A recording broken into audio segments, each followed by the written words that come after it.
একাধিক ছাত্র গতকাল আক্রান্ত হয়েছে। তাদের মধ্যে সবথেকে গুরুতর চোট ইন্দ্রানুজ। চোখের আশপাশ ধরে কতগুলো স্টিচ হয়েছে, হাতে চোট আছে, পায়ে চোট আছে, শরীরের বিভিন্ন জায়গায় চোট আছে। শিক্ষামন্ত্রী বারংবার বলা সত্ত্বেও তার গাড়ি এই ছাত্রের ওপর দিয়ে চলে গিয়েছে। গতকাল সকলে দেখেছেন। ছেলেটি ন্যাচারালি অসুস্থ, কথা বলতে অসুবিধা হচ্ছে। গিয়ে দেখে এলাম, ভরসা দিয়ে এলাম যে বাইরে আমরা সকলে আছি, ও দ্রুত সেরে উঠুক। আমি যা বুঝেছি এখন বেশ কিছুদিন ওকে হাসপাতালে থাকতে হবে, যা রিপোর্টস ইত্যাদি এইগুলো আসবে সামনে আস্তে আস্তে। এবং ও একটা কথা বলল যে থানা, যাদবপুর থানা, পুলিশ তারা ওর বয়ান রেকর্ড করতে কিছু ক্ষেত্রে গড়িমসি দেখিয়েছে, কিছু ক্ষেত্রে বয়ান ডিস্টর্ট করার চেষ্টা হয়েছে, এই ধরনের কিছু কথা বলল। সেগুলো আমাদের সত্যতা যাচাই করতে হবে। ইন্দ্রানুজ এই মুহূর্তে একজন ব্যক্তি নয়, ইন্দ্রানুজ এই মুহূর্তে পশ্চিমবঙ্গের গণতন্ত্রের পক্ষে লড়াইয়ের প্রতীক, যাকে ব্রাত্য বসুরা গাড়ির চাকার তলায় পিষে মেরে ফেলতে চাইছে।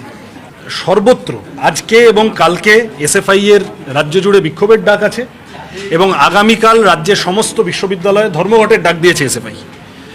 এটা লখিমপুর খেরি আমরা বিজেপি নেতা তার ক্ষেত্রে দেখেছিলাম, কিন্তু পশ্চিমবঙ্গের ছাত্র আন্দোলনের এত বছরের ইতিহাসে শিক্ষামন্ত্রীর গাড়ির তলায় ছাত্র চলে যাচ্ছে, ছাত্ররা তার গাড়ির সামনে হিউম্যান চেন করেছে, গাড়ি থামাতে বলছে কিন্তু গাড়ি চলে যাচ্ছে, ছাত্র চাকার তলায় চলে আসছে।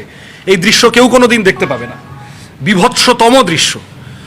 ইমিডিয়েটলি শিক্ষামন্ত্রী এবং তার সাথে আর যে ড্রাইভার ইত্যাদি এদের সবার গ্রেপ্তারি চাই। এবং যারা যারা এই গোটা কাণ্ড ঘটিয়েছে, আমাদের তো এখন প্রশ্ন উঠছে, এই যে ছেলেটি কালকে থেকে সোশ্যাল মিডিয়ায় ঘুরছে, মধ্যমগ্রামের টিএমসিপি নেতা, যাদবপুর বিশ্ববিদ্যালয়ে ওয়েবকুপার general meeting, annual general meeting, সেখানে মধ্যমগ্রামের টিএমসিপি নেতা কি করছিল?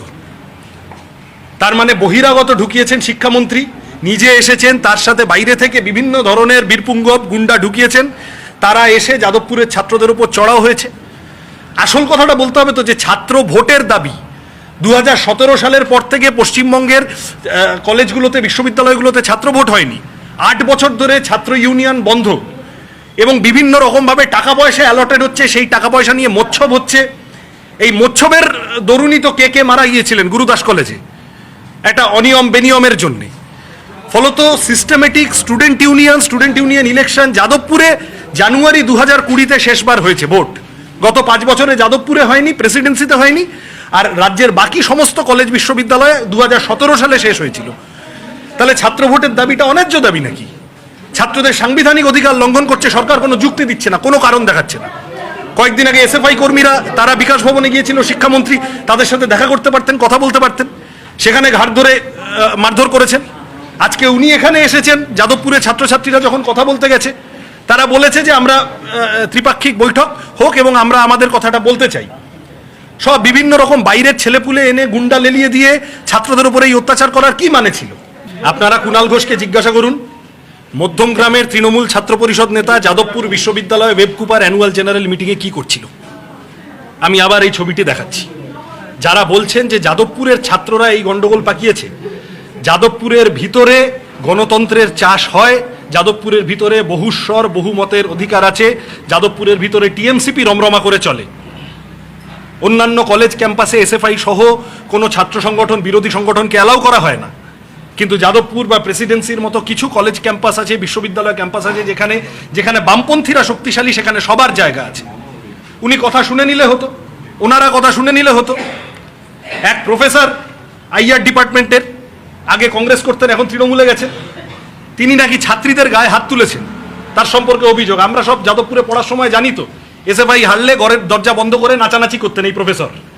তারা সব এখন বিরাট গণতন্ত্রের ধারক বাহক হয়ে উঠেছে। এইসব কিছু লোকজন জুটিয়েছে যারা একই রকমভাবে অগণতন্ত্রে বিশ্বাসী, যারা একই রকমভাবে থ্রেট কালচারে বিশ্বাসী, থ্রেট সিন্ডিকেট বানিয়েছে। অধ্যাপকদের মধ্যে কিছু লোক আছে, কর্মচারীদের মধ্যে কিছু লোক আছে।